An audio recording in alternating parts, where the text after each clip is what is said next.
Livro Harry Potter e a Câmara Secreta. Autora J.K. Rowling. Lido por Camila Saboia. Capítulo 3. A Toca. Rony! Murmurou Harry, deslizando furtivamente até a janela e abrindo-a de modo que pudessem conversar através das grades. Rony, como foi que você... Que é? O queixo de Harry caiu quando o impacto do que vira o atingiu por inteiro. Ron estava debruçado na janela traseira de um velho carro turquesa, estacionado no ar. Do banco dianteiro sorriam para Harry, Fred e George, os irmãos gêmeos de Ron, mais velhos que ele. Tudo bem, Harry? Perguntou George. O que é que está acontecendo? Perguntou Ron. Por que você não tem respondido às minhas cartas? Convidei-o a vir nos visitar umas 12 vezes e então papai chegou em casa e disse que você tinha recebido uma advertência oficial por usar magia na frente de trouxas. Não fui eu. E como é que ele sabe? Ele trabalha no ministério. Você sabe que não temos permissão para usar mágica fora da escola. Olha quem fala, respondeu Harry, olhando para o carro que flutuava. Ah, isso não conta, respondeu Ron. É só emprestado. É do papai. Não fomos nós que o enfeitiçamos. Mas fazer mágica na frente desses trouxas com quem você mora? Eu já disse que não fiz. Mas vai levar muito tempo para explicar agora. Olha, será que você pode avisar em Hogwarts que os Dursley me trancaram e não vão me deixar voltar e, é claro, não posso sair usando mágica, porque o ministério vai achar que é a segunda mágica que eu faço em 3 dias e aí... Pare de falar coisas sem sentido, disse Ron. Viemos levá-lo para casa conosco. Mas vocês também não podem me tirar usando mágica. Não precisamos, disse Ron, indicando com a cabeça o banco dianteiro do carro e sorrindo. Você esqueceu quem foi que eu trouxe comigo. Amarre isso nas grades, mandou Fred, atirando a ponta de uma corda para Harry.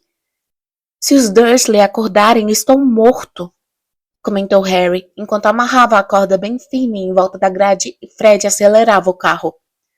Não se preocupe, falou Fred. E dê distância. Harry recuou para as sombras próximas a Edviges, que parecia ter percebido como aquilo era importante e ficou parada e silenciosa. O carro roncou cada vez mais alto e, de repente, com ruído de trituração, as grades foram totalmente arrancadas da janela, enquanto Fred continuava a subir no ar. Harry correu à janela e viu as grades balançando a um pouco mais de 1 metro do chão. Ron, ofegante, guindou-as para dentro do carro. Harry escutava ansioso, mas não vinha o menor ruído do quarto dos Dursley.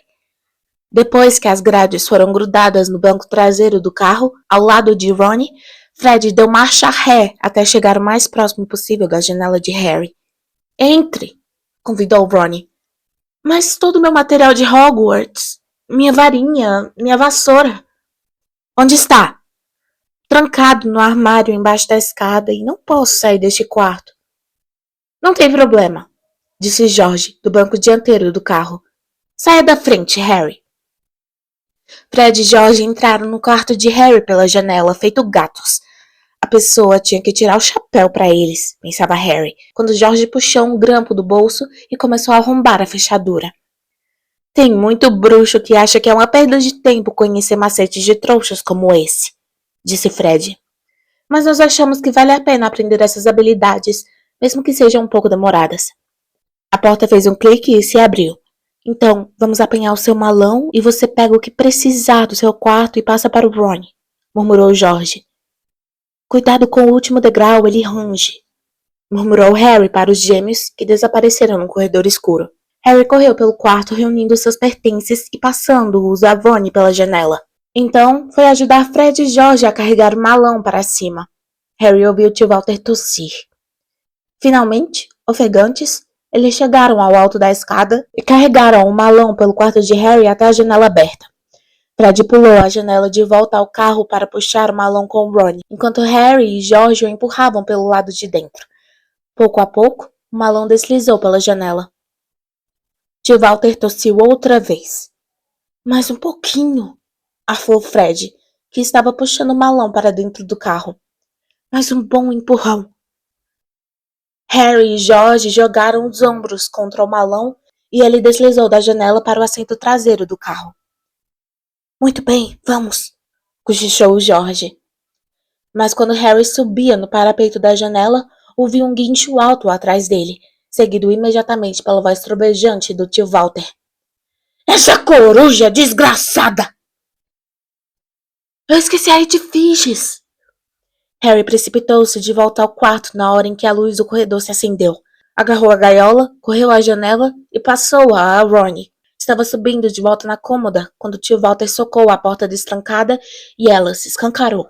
Por uma fração de segundo, tio Walter parou emoldurado pelo portal. Em seguida, deixou escapar um murro como o de um touro enfurecido e atirou-se contra Harry, prendendo-o pelo tornozelo. Ron, Fred e George agarraram os braços de Harry e o puxaram com toda a força que tinham. Petúnia! Berrou o tio Walter. Ele está fugindo! Ele está fugindo! Mas os Weasley deram um puxão gigantesco e a perna de Harry se soltou da garra do tio Walter. E Harry já estava no carro e batia a porta. Pé na tábua, Fred! Gritou Ron, e o carro disparou de repente em direção à lua. Harry não conseguia acreditar. Estava livre. Baixou a janela, o ar da noite chicoteou seus cabelos, e ele virou a cabeça para contemplar os telhados da Rua dos Alfeneiros, que desapareciam ao longe. Tio Walter, tia Petúnia e Duda estavam todos debruçados, estupefatos, na janela de Harry. Vejo vocês no próximo verão! Gritou Harry. Os Weasley soltaram gargalhadas, e Harry se acomodou no banco, sorrindo de orelha a orelha. Solte a Edviges, pediu ele a Ron. Ela pode voar atrás do carro. Há séculos que não tem uma chance de esticar as asas. George passou o grampo a Ron e um momento depois, Edviges voou pela janela e ficou deslizando ao lado do carro como um fantasma. Então, qual é a história, Harry? Perguntou Ron, impaciente. O que aconteceu? Harry contou tudo sobre Dobby, o aviso que dera a Harry e o desastre com o pudim de violetas. Fez-se um silêncio longo e assombroso quando ele terminou. Muito esquisito, disse Fred finalmente. Decididamente suspeito, concordou George. E ele nem quis lhe dizer quem estaria tramando tudo isso? Acho que ele não podia, respondeu Harry. Eu lhe contei todas as vezes que ele estava quase deixando escapar alguma coisa e começava a bater a cabeça na parede. Harry viu Fred e George se entreolharem. O quê? Vocês acham que ele estava mentindo para mim? Perguntou Harry. Bom, respondeu Fred. Vamos colocar a coisa assim. Elfos domésticos têm poderes mágicos próprios, mas em geral não podem usá-los sem a permissão dos donos. Calculo que o velho Dobby foi mandado para impedir que você voltasse a Hogwarts. Deve ser a ideia que alguém faz de uma brincadeira. Você pode imaginar alguém na escola que tenha raiva de você? Claro, disseram Harry e Ron juntos, na mesma hora. Draco Malfoy, explicou Harry. Ele me odeia. Draco Malfoy? Perguntou George, virando-se. O filho de Lúcio Malfoy? Deve ser. Não é um nome muito comum, é? Disse Harry. Por quê? Já ouvi papai falar nele. Era um grande seguidor de você sabe quem. E quando você sabe quem desapareceu? Acrescentou Fred, esticando-se para olhar para Harry. Lúcio Malfoy voltou dizendo que nunca tivera intenção de fazer nada. Um monte de bosta. Papai acha que ele fazia parte do círculo íntimo de você sabe quem. Harry já ouvira esses comentários sobre a família Malfoy antes, e não se surpreendeu nem um pouco. Draco Malfoy fazia Duda Dursley parecer um menino bom, atencioso e sensível. Não sei se os Malfoy têm um elfo doméstico, disse Harry. Bom, seja quem for, os donos dele devem ser uma família de bruxos antiga e rica, disse Fred. Mamãe sempre desejou que a gente tivesse um elfo doméstico para passar a roupa, comentou George. Mas só o que temos é um vampiro velho e incompetente no sótão e gnomos por todo o jardim. Elfos domésticos combinam com grandes casas senhoriais, castelos e lugares do gênero. Você não toparia com um na nossa casa. Harry estava calado. A julgar pelo fato de que Draco Malfoy em geral tinha do bom e do melhor, a família devia rolar em dinheiro de bruxo. Ele podia até imaginar Malfoy se pavoneando por uma grande casa senhorial. Mandar o criado da família impedir Harry de voltar a Hogwarts também parecia bem o tipo de coisa que Malfoy faria. Ele teria sido tão burro a ponto de levar Dobby a sério? Em todo caso, fico contente que a gente tenha vindo buscá-lo. Eu estava ficando realmente preocupado quando você não respondeu minhas cartas. Primeiro pensei que tinha sido culpa de Arrow. Quem é Arrow? Nossa coruja. Ele é velhíssimo. Não seria a primeira vez que desmaia ao fazer uma entrega. Então eu tentei pedir o Hermes emprestado. Quem? A coruja que mamãe e papai compraram para Percy quando ele foi nomeado monitor. Explicou Fred do banco da frente. Mas Percy não quis me emprestar. Disse que precisava dele. Percy anda se comportando de forma muito estranha esse verão, disse George, franzindo a testa. E tem despachado um bocado de cartas e passando um tempão trancado no quarto. Quero dizer, tem limite o número de vezes que a pessoa pode querer dar brilho num distintivo de monitor. Você está se afastando demais para o oeste, Fred, acrescentou, apontando a bússola no painel do carro. Fred corrigiu o rumo girando o volante. E seu pai sabe que você está dirigindo o carro? Perguntou Harry, já adivinhando a resposta. Ah, não, disse Ron. Ele teve que trabalhar hoje à noite. Com sorte conseguiremos guardar o carro de volta na garagem antes que mamãe note que saímos com ele. Afinal, o que é que seu pai faz no Ministério da Magia? Ele trabalha no departamento mais monótono de todos, disse Ron. O controle do mau uso dos artefatos dos trouxas. O quê? Tratam do feitiço lançado em objetos feitos por trouxas, sabe? No caso de acabarem indo parar numa loja ou numa casa de trouxas. Como no ano passado, uma velha bruxa morreu e seu serviço de chá foi vendido a uma loja de antiguidades. Uma mulher trouxa comprou o serviço, levou para casa e tentou servir chá aos amigos. Foi um pesadelo. Papai ficou trabalhando depois do expediente durante semanas. O que aconteceu? O bule de chá endoidou e espirrou chá fervendo para todo lado, e um homem foi parar no hospital com as pinças de açúcar presas no nariz. Papai quase ficou louco. Só existia ele e um velho bruxo chamado Perkins no escritório, e os dois tiveram que usar feitiços para apagar lembranças e outros tipos de recursos para abafar o caso. Mas o seu pai... Este carro? Fred riu. É, papai é doido por tudo que os trouxas produzem. Nosso barraco de ferramentas é cheio de coisas trouxas. Ele desmonta um objeto, enfeitiça e torna a montá-lo. Se ele revistasse a nossa casa, teria que se dar ordem de prisão. Mamãe fica danada.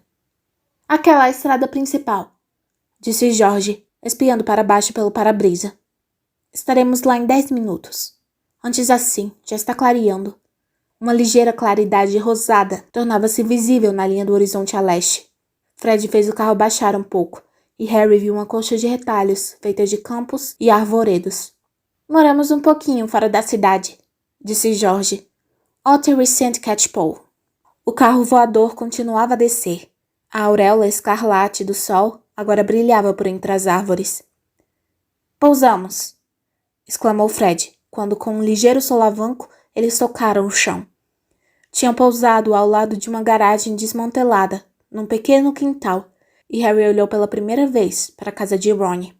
Parecia ter sido, no passado, um grande chiqueiro de pedra, a que foram acrescentados cômodos aqui e ali, até ela atingir vários andares, e era tão torta que parecia ser sustentada por mágica, o que, Harry lembrou a si mesmo, era possível.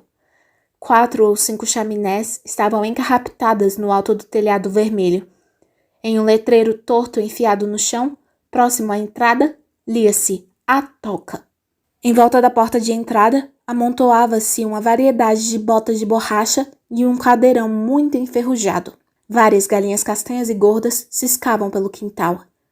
Não é muita coisa, disse Ron.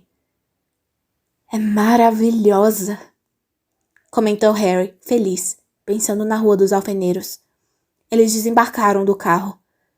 Agora vamos subir muito quietinhos, recomendou Fred, e esperar a mamãe nos chamar para tomar café da manhã.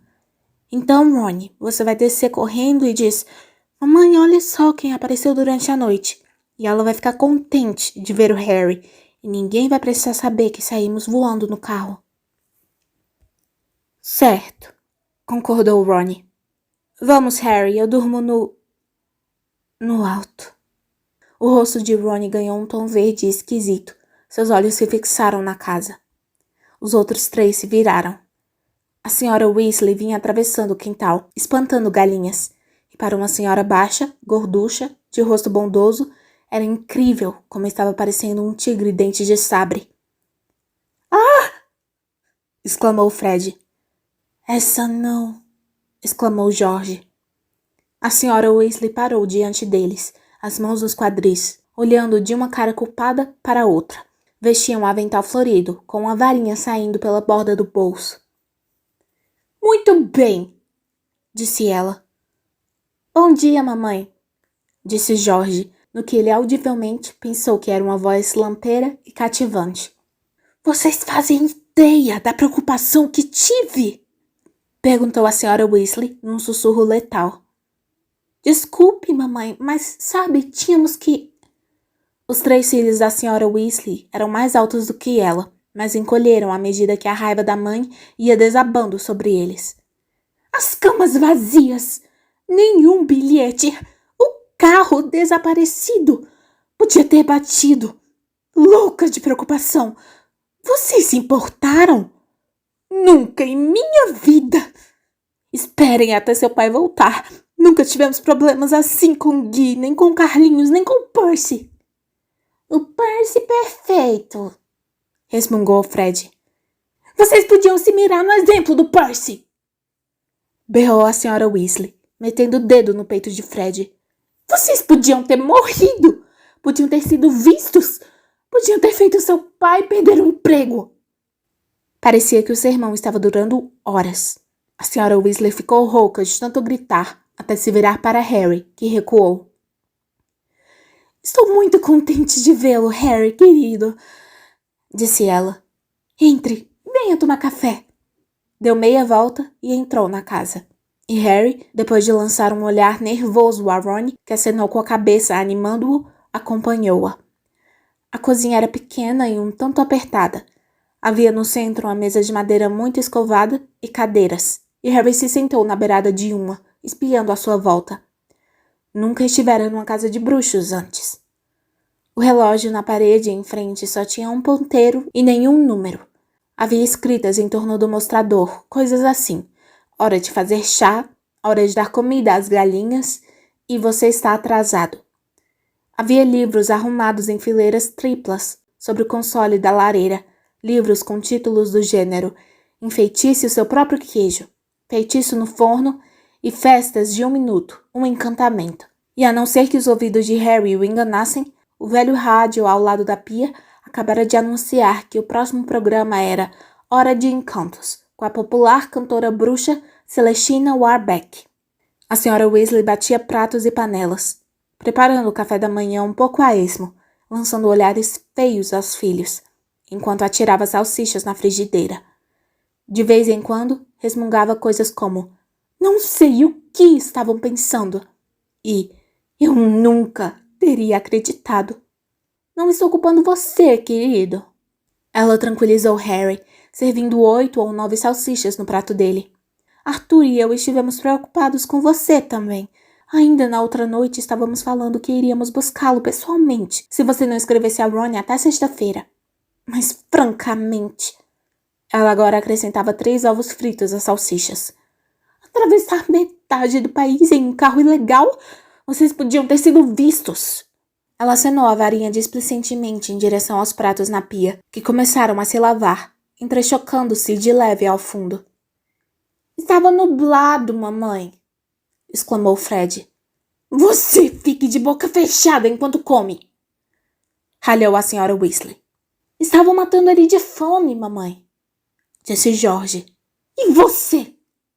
Disse a senhora Weasley, mas foi com uma expressão ligeiramente mais branda que ela começou a cortar e passar manteiga no pão para Harry. Naquele momento, surgiu uma distração sob a forma de uma figura pequena, de cabelos vermelhos, que vestia uma longa camisola e apareceu na cozinha, deu um gritinho e saiu correndo outra vez. Gina, disse Ron baixinho para Harry. Minha irmã. Ando falando de você o verão inteiro. Ela vai querer o seu autógrafo, Harry, disse Fred com um sorriso, mas viu que a mãe o olhava e baixou o rosto para o prato, calando-se. Nada mais foi dito até os 4 pratos ficarem limpos, o que levou um tempo surpreendentemente breve. Putz, estou cansado, bocejou Fred, pousando finalmente a faca e o garfo. Acho que vou me deitar e... Não vai não, retrucou a senhora Weasley. A culpa foi sua, se ficou a noite toda acordado. Você vai desgnomizar o jardim para mim. Eles estão ficando completamente rebeldes outra vez. Ah, mamãe. E vocês dois? Disse ela, olhando feio para Ron e Fred. Você pode se deitar, querido, acrescentou, dirigindo-se a Harry. Você não pediu a eles para voarem naquele carro infernal. Mas Harry, que se sentia completamente acordado, disse depressa. Vou ajudar o Ron. Nunca vi fazer uma desgnomização. É muito gentil da sua parte, querido, mas é trabalho monótono, disse a senhora Weasley. Agora vamos ver o que Lockhart tem a dizer sobre o assunto. Ela puxou um livro pesado de cima do console. George gemeu. Mamãe, nós sabemos como desgnomizar um jardim. Harry espiou a capa do livro da senhora Weasley. Escritas na capa em arabescos dourados, havia as palavras Guia de Pragas Domésticas, de Gilderoy Lockhart. Havia na capa uma grande foto de um bruxo bonitão de cabelos louros ondulados e olhos azuis muito vivos. Como sempre, no mundo dos bruxos, a foto se mexia. O bruxo, que Harry supunha que fosse o tal Gilderoy Lockhart, não parava de piscar, muito animado para todos. Ele é um assombro, disse a mãe. Conhece bem as pragas domésticas. É um livro maravilhoso. Mamãe tem um xodó por ele, disse Fred, num sussurro muito audível. Não seja ridículo, Fred, retorquiu a senhora Weasley, o rosto muito corado. Está bem, se vocês acham que sabem mais do que Lockhart, podem ir fazer o trabalho, mas tenho pena de vocês se tiver sobrado um único gnomo daquele jardim quando eu sair para inspecioná-lo. Aos bocejos e resmungos, os Weasley saíram se arrastando, com Harry em sua cola. O jardim era grande, e aos olhos de Harry, exatamente como um jardim devia ser. Os Dursley não teriam gostado. Havia muito mato e a grama precisava ser aparada, mas havia árvores nodosas a toda volta nos muros, plantas que Harry nunca vira saindo de cada canteiro e um grande tanque de águas verdosas, cheio de sapos. Os trouxas também têm gnomos de jardim, sabe? Harry contou a Ron, quando cruzavam o gramado. Sei, já vi aquelas coisas que eles acham que são gnomos, disse Ron, com o corpo dobrado e a cabeça enfiada no pé de peônias. Como papais noéis baixinhos e gordinhos segurando varas de pescar. Ouviram um ruído de alguém se debatendo violentamente. O pé de peônia estremeceu e Ron se levantou. Isto é um gnomo, disse sério. Tire as mãos de mim! Tire as mãos de mim! Guinchou o gnomo. De certo, não parecia nada com Papai Noel. Era pequeno, a pele parecia um couro, a cabeçorra cheia de calombos e careca, igualzinho a uma batata. Ron segurou-o à distância enquanto o gnomo o chutava com os pezinhos calosos. O garoto o agarrou pelos tornozelos e o virou de cabeça para baixo. Isto é o que a gente tem que fazer, explicou, e ergueu o gnomo acima da cabeça. Tire as mãos de mim! E começou a rodá-lo em grandes círculos, como se fosse laçar um boi. Ao ver a cara de espanto de Harry, Ron acrescentou. Isto não machuca. Você só precisa deixá-los bem tontos para não poderem encontrar o caminho de volta para as tocas de gnomos. Ele soltou os tornozelos do gnomo, que voou uns 6 metros para o alto e caiu com um baque surdo no campo do outro lado da sebe. Lamentável! Exclamou Fred. Aposto que posso atirar o meu bem além daquele toco de árvore. Harry aprendeu depressa a não sentir muita pena dos gnomos. Resolveu simplesmente deixar cair por cima da sebe o primeiro que pegou, mas o gnomo, pressentindo fraqueza, enterrou os dentes afiados como navalhas no seu dedo, e Harry teve muito trabalho para sacudi-lo longe, até que... Uau, Harry! Esse deve ter caído a uns 15 metros. Está vendo? Eles não são muito inteligentes, disse George, agarrando 5 ou 6 gnomos de uma vez. Na hora que descobrem que está havendo uma desgnomização, aparecem correndo para dar uma espiada. Era de se esperar que já tivessem aprendido a ficar quietos. Logo, os gnomos atirados no campo começaram a se afastar em uma linha descontínua, os ombrinhos curvados. Eles vão voltar, disse Ron, enquanto observavam os gnomos desaparecerem na sebe do outro lado do campo. Eles adoram isso aqui.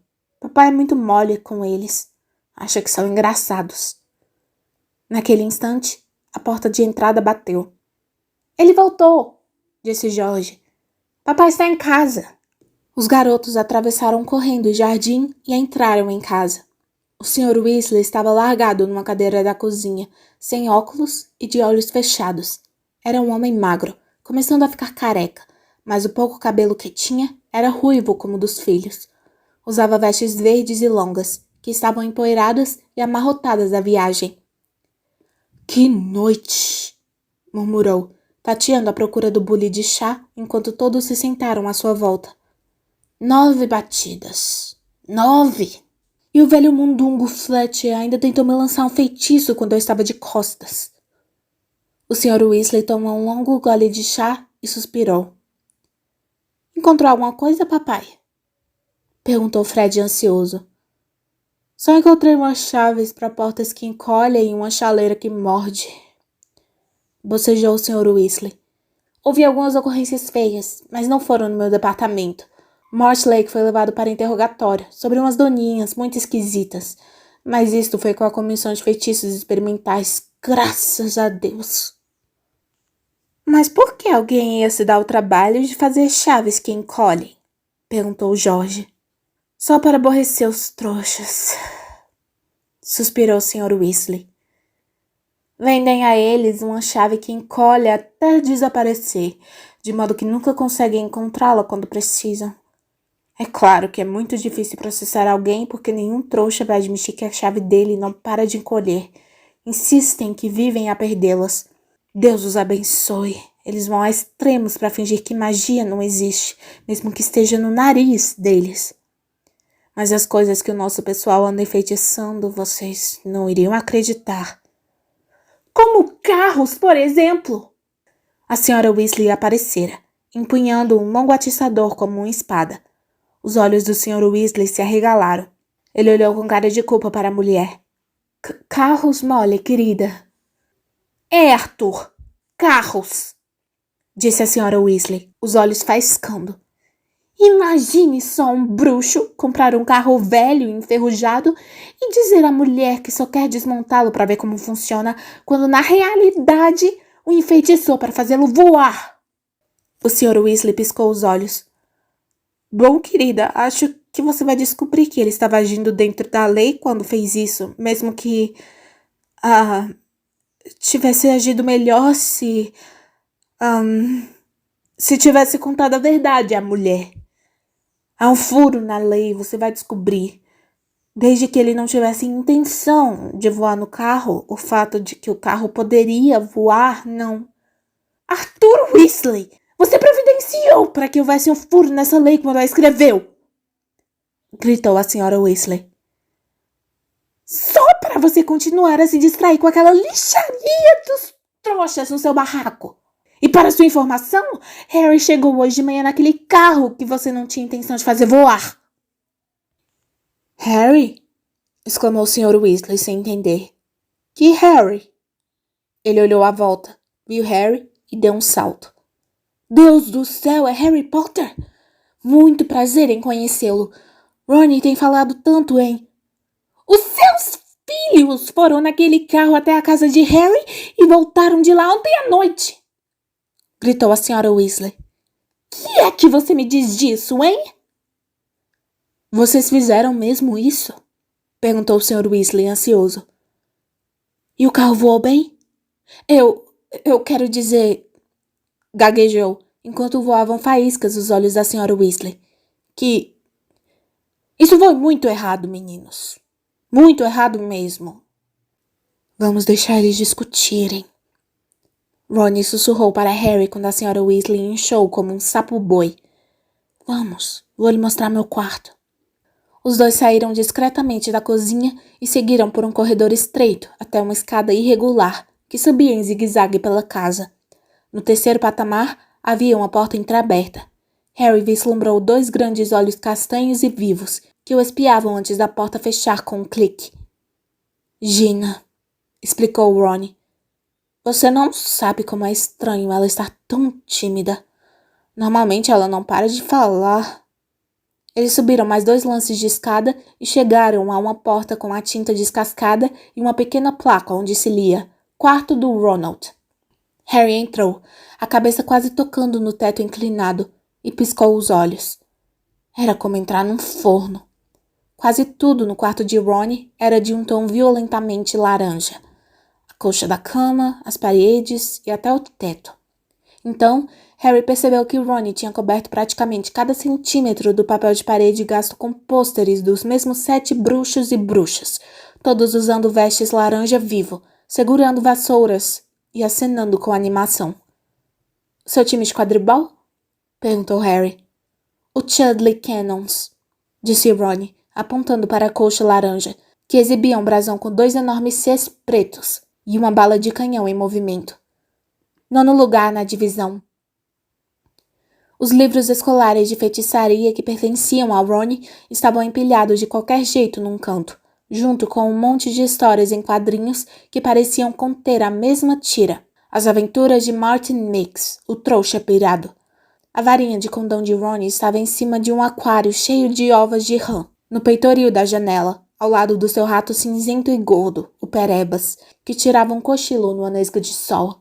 Harry pulou por cima de um baralho de cartas autoembaralhantes que estava no chão e espiou pela janelinha.